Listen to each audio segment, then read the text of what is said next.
Esta semana, o sea, estamos en la semana de 25 de mayo, ¿no?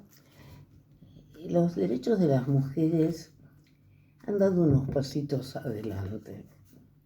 ¿Y por qué lo digo? Lo digo porque han sucedido en estos días dos acontecimientos que tienen que ver con nosotros, con nosotras, con nosotres. Uno de ellos es que ha entrado a estudiar en comisión o ha empezado a moverse un poquito un proyecto que tiene que ver con los cuidados. ¿Ustedes saben qué es lo que hoy llamamos cuidados personales? Es eso que hemos hecho las mujeres durante años, décadas, centenares. Ocuparnos de los niños, las niñas, los adolescentes, de los ancianos, o sea, de todas aquellas personas que necesitan, que no pueden valerse por sí mismas, entonces necesitan una ayuda. Y así hemos dedicado las mujeres gran parte de nuestro tiempo y nunca se nos reconoció. Todo era trabajo, salvo lo que hacemos las mujeres en el hogar. Entonces, hay una ley de cuidados que nos reconoce, que cuidar es un derecho al que hay que ejercerlo para que las personas que no pueden valerse por sí mismos, los niños hasta determinada edad, los adultos después de determinada edad, necesitan de un otro, de una otra, de otros. Y es el Estado el que debe garantizar este derecho. Es un derecho a la vida, a la salud, a una vida digna. Hay una ley, no voy a hablar de eso ahora, porque me voy a dedicar a otro tema, que también hemos tenido una buena noticia. Pero empecemos a pensar que los cuidados, aquello que hemos hecho las mujeres sin que se nos reconozca, sino como un mandato, que era nuestra responsabilidad, que un ser humano al nacer se desarrolle como persona. Eso ahora se ha constituido en un derecho a la salud y a la vida garantizado por el Estado, que tiene que ver con aumentar las vacaciones por parto, que tiene que ver con una mejor escolaridad, con escuelas con atención integral, con comedores escolares, con reconocer el trabajo de las mujeres, y digo mujeres porque son las que están en los comedores populares. Pero hoy eso lo van a profundizar seguramente en otro momento. Hoy quiero profundizar otro tema, que es un tema que durante muchos años en nuestro país en particular, en general en todos los países de Latinoamérica, es una historia de violencia, es una historia de dolor. Es que se nos privó de nuestra autonomía. ¿Y en qué? En una de las cosas más íntimas que tenemos, que es la posibilidad de ser madres o no. Eso se ha conocido siempre como la palabra del derecho al aborto, pero que tiene un significado mucho más que eso. O sea, a pesar que nuestro país fue pionero, ya que desde 1921 en el Código Penal se permitía la interrupción del embarazo en aquellos casos en que había peligro en la vida de la mujer o en su salud, o si había habido una violación. En general, ese artículo no se nos reconocía. ¿Qué pasó durante décadas? Durante décadas, las mujeres que no tenían la posibilidad de hacerlo en un sanatorio, en un médico privado, que a lo mejor por ahí lo hacía, si había peligro a la salud, pero la mayoría no se exponía, no les digo en un hospital. Entonces, la mujer que iba con un derecho que estaba en el Código Penal, que había peligro en su vida, que había peligro en su salud, que había sido violada, no se le aceptaba y se le decía al médico, los servicios de salud, los operadores de la salud, vaya al juez, que el juez lo autorice. el juez le decía, no, si es un derecho, yo no tengo que autorizarla. ¿Eso qué era? Era evadir la responsabilidad profesional, ¿m? Era tener miedo. ¿Por qué? Porque también, y en los casos de violación sobre todo, la redacción no era muy feliz, entonces se interpretaba restrictivamente, al revés de lo que manda la ley. Había sido violada, decían, no, pero no es incapaz. Esto se transformó en que la suma de abortos fuera del circuito legal era inmensa, llegaba a 500.000 abortos por año. ¿Y cómo se comprobaba eso? Que comprobaba por las externaciones que se producían en los hospitales cuando una mujer acudía por un aborto ilegal, entre comillas, hecho en forma ilegal y por eso hacer sin todas las mínimas condiciones de salud y de cuidado, y por sus complicaciones no le quedó otro remedio. Como se dijo muchas veces en un caso famoso, Natividad Trías, que la mujer en esas condiciones se encontraba ante morir, miren ustedes qué opción, o acudir al hospital, porque acudía al hospital e inmediatamente ya se presumiera que era culpable de un aborto ilegal. No se pensaba que a lo mejor era espontáneo, que a lo mejor era, además, hubo casos de mujeres inocentes. Hay un caso en la provincia de Buenos Aires de una mujer que acude al hospital y le cuenta al policía que está en la puerta que se hizo un aborto con una aguja o no recuerdo bien qué instrumento. Y eso ya la ponía en el camino de la delincuencia. Este es una de las grandes causales del sufrimiento y la vida de muchísimas mujeres, pues esto significaba el terror a quedar embarazada, es privarla del goce, de la sexualidad. Empieza a cambiar esto, pero miren cómo cambia cuando la aparición de los anticonceptivos. Hay un sector privilegiado de la sociedad que puede gozar y comprar el anticonceptivo, pero en general no se daba en los hospitales, y cuando se piensa suministrar en los hospitales, ¿qué pasa? Rápidamente, al final del gobierno de Isabel Perón, se prohíbe la venta de los el suministro gratuito en los hospitales, y esto subsistió hasta después de la dictadura. También pensemos que el cambio de los la aparición de los anticonceptivos supuso y apareció esta ley de penalización del aborto como una ley eminentemente discriminatoria, porque antes todas las mujeres abortaban de distintas clases sociales, siempre fue discriminatoria, porque las que tenían dinero para pagar los abortos en el sector privado, que se hacían indiscutiblemente, hay miles de pruebas de ello, entonces quienes terminaban presas, quienes terminan con su nombre en un expediente judicial, las mujeres carenciadas que tenían, primero que no podían por ahí comprar ni conocían la existencia de las píldoras anticonceptivas. Por eso hablo que el mantener el aborto en el Código Penal era obligarnos a las mujeres, a mujeres que jamás se nos ocurrió cometer un delito, de repente vernos que enfrentar la muerte, la salud o el cambio del proyecto de vida. ¿No es importante eso? Y además, ¿cómo se puede obligar a alguien a ser madre? Algunos, los que yo denomino antiderechos, consideran que no, que lo den adopción. Eso es una burla.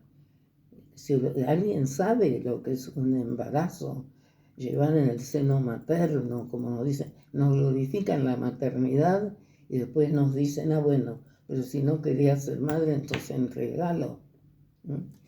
Entonces no voy a abundar en esto porque no tenemos tanto tiempo.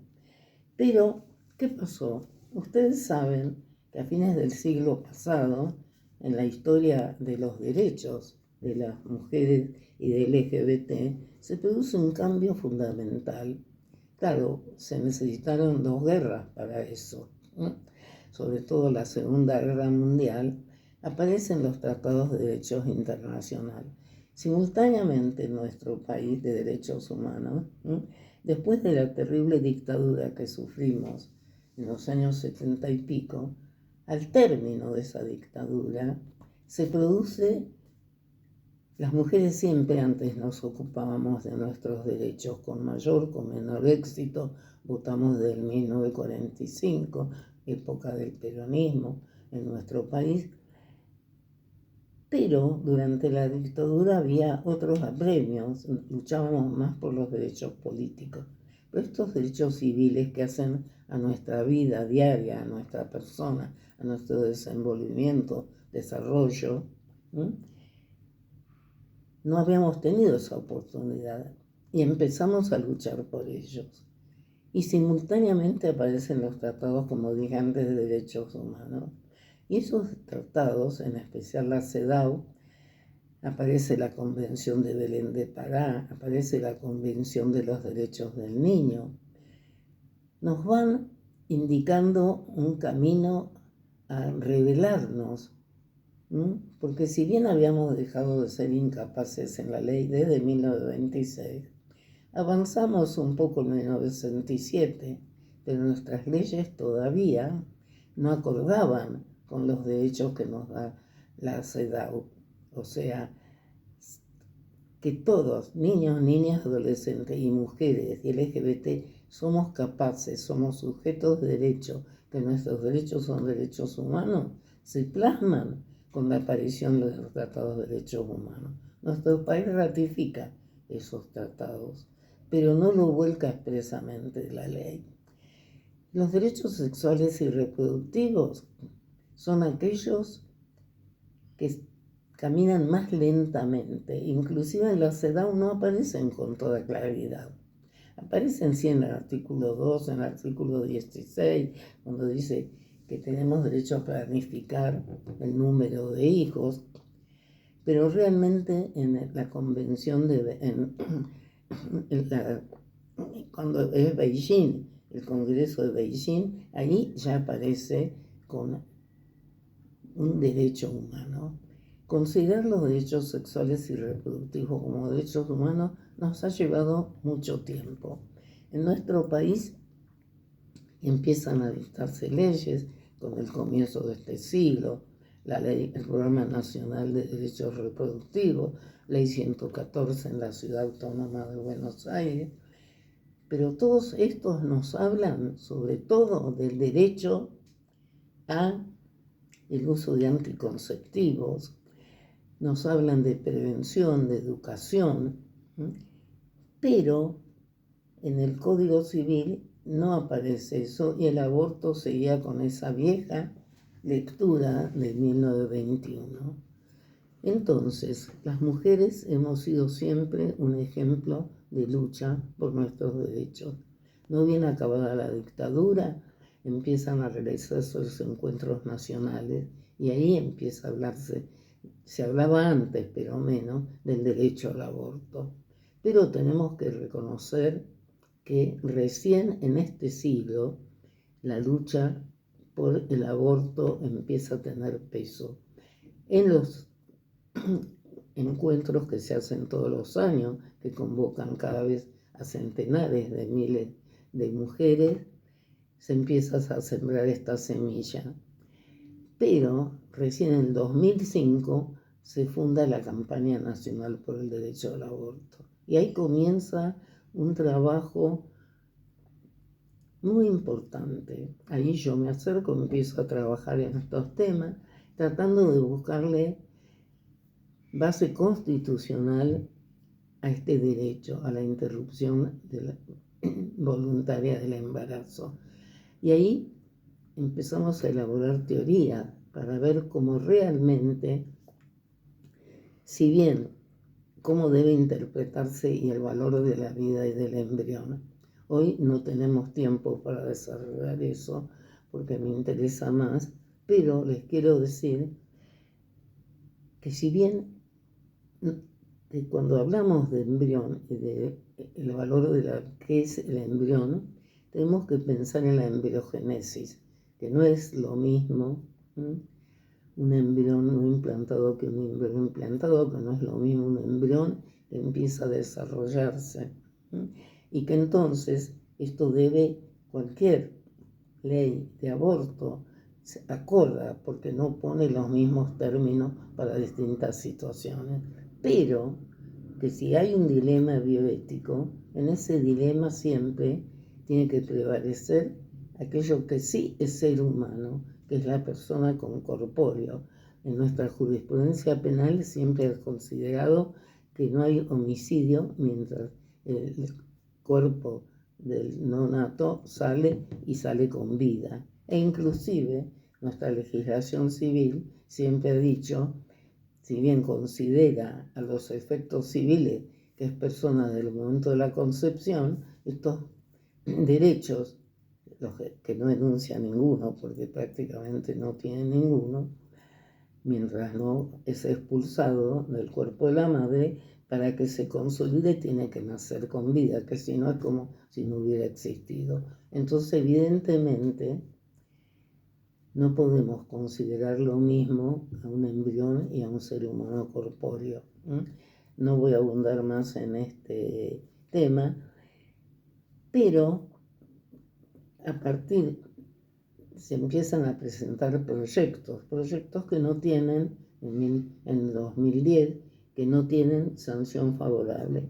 En 2012 la campaña presenta un nuevo proyecto y así sucesivamente se presentaron, no me acuerdo si quinta vez, cada vez que el proyecto de la campaña nacional se presentaba, ese proyecto era sometido a discusión, mesas de trabajo con antiderechos, un grupo en el que me incluyo defendiendo la constitucionalidad, con problemas, con ejemplos muy serios, y mientras tanto mujeres seguían muriendo, seguían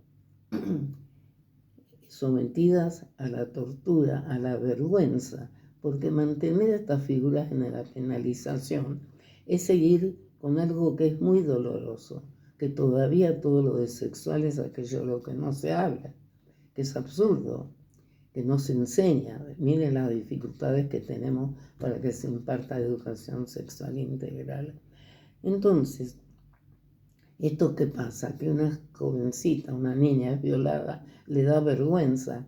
Nos convertimos a las mujeres, nos convierten, cuando hay derechos sexuales de por medio, de víctimas que somos en victimarios. Se nos exige el doble. Si me violan tenía que probar que me negué, que me resistí. Como decimos siempre, si me roban el auto no me preguntan por qué no me resistí. Entonces, por eso digo que cuando hablamos de aborto hablamos de mucho más. La campaña nacional por el derecho al aborto fue una campaña ejemplar, territorialmente, interseccionalmente, horizontal, federal. Entonces, esta campaña fue sumando apoyo, fue sumando generaciones, fue como un árbol creando ramas de profesionales de la salud, de educación, en la universidad. Entonces, apoyando la educación sexual integral. Y así llegamos con un movimiento que llegó a poner 1,5 millones de personas en la calle, que fue una emoción enorme y sobre todo sumando generaciones. En los colegios se empezó a hablar del tema con mucha dignidad y se logró en el 2018 una sanción por la Cámara de Diputados. No pasó en senadores. Después vino la pandemia, cambio de gobierno, porque no aclaré que en el 2018 se habilitó la discusión. Y eso fue dentro del gobierno de Macri. Gobierno que en realidad, y Macri mismo, que inmediatamente dijo que no estaba de acuerdo. Era un problema para quienes luchábamos por el derecho al aborto, que no aceptar el desafío o que saliera, pero lógicamente lo importante era que saliera la ley. Y este 2018 fue realmente un año en el cual la emoción, el ver toda esa cantidad de niños, adolescentes, defendiendo una ley que no les implicaba derecho, pero que lo sintieron que tenía que ver con la autonomía, con la libertad, con la democracia. Entonces, a pesar, como decimos, de que no se ganó el derecho a tener una ley, sí se ganó la conciencia social. Entonces, el gobierno siguiente, en el 2020, presentó un proyecto que no era exactamente el proyecto que había presentado la campaña, pero que tenía muchísimo de todos esos elementos. Y hoy quiero hablar, ¿y por qué hablé de que en esta semana hubo algo importante? Este proyecto de ley 26610, que según mi modesta opinión es una de las mejores leyes de aborto que hay, porque no se limitó a autorizar la interrupción voluntaria del embarazo después de las 14 semanas, sino que es un decálogo de la autonomía y de la dignidad de toda mujer que, sometida a un hecho fortuito, como puede ser un embarazo no deseado, tiene la libertad plena de decir no quiero ser madre y tiene derecho a que se le informe. Los primeros artículos de la ley son un modelo de reconocimiento a la intimidad. Exige el secreto profesional, exige que se la informe, exige que opte, que se le explique todas las formas, las distintas formas de interrumpir un embarazo, que esté acompañada. O sea, es una ley que todos sus primeros artículos nos hablan de dignidad y de el Estado obligado a acompañar y no a expulsar de sus instituciones a sus ciudadanas o ciudadanos.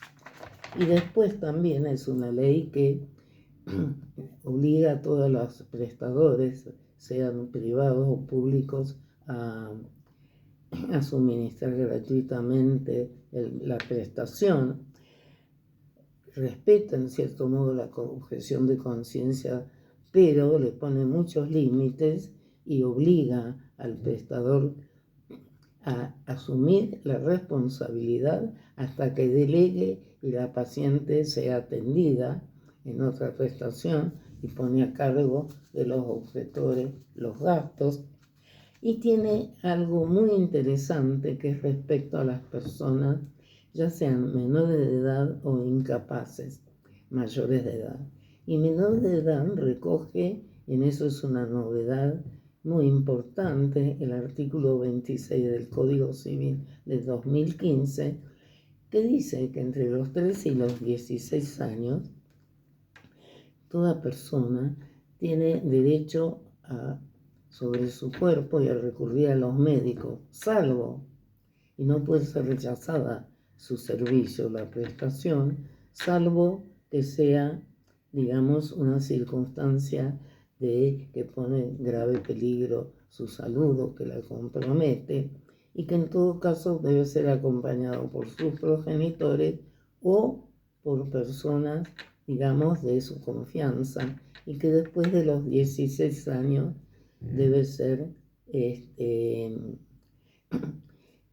el dueño de su propio cuerpo desde el punto de vista que no requiere, solamente debe ser tratado como una persona mayor de edad.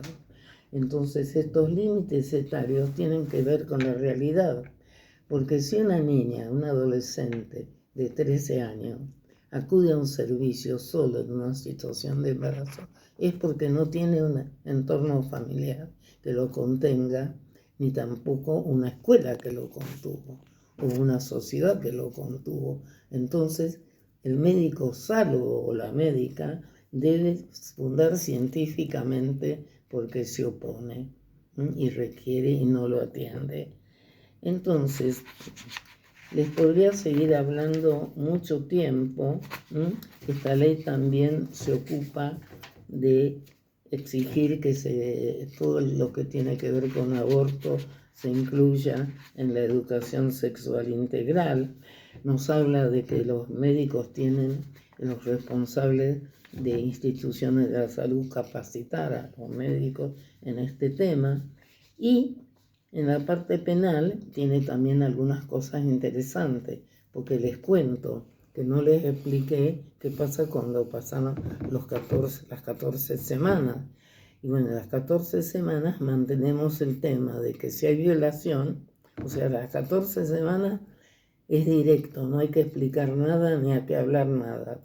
Corresponde, cualquiera sea la edad, la interrupción voluntaria del embarazo y el consentimiento de la paciente. Después de las 14 semanas, si hay un problema de salud, si hay peligro en la salud, si hay violación, también corresponde la intervención y la salud debe entenderse como salud integral, como habla la OMS. No podemos hablar de salud en los mismos términos que hablaba el Código de 1921.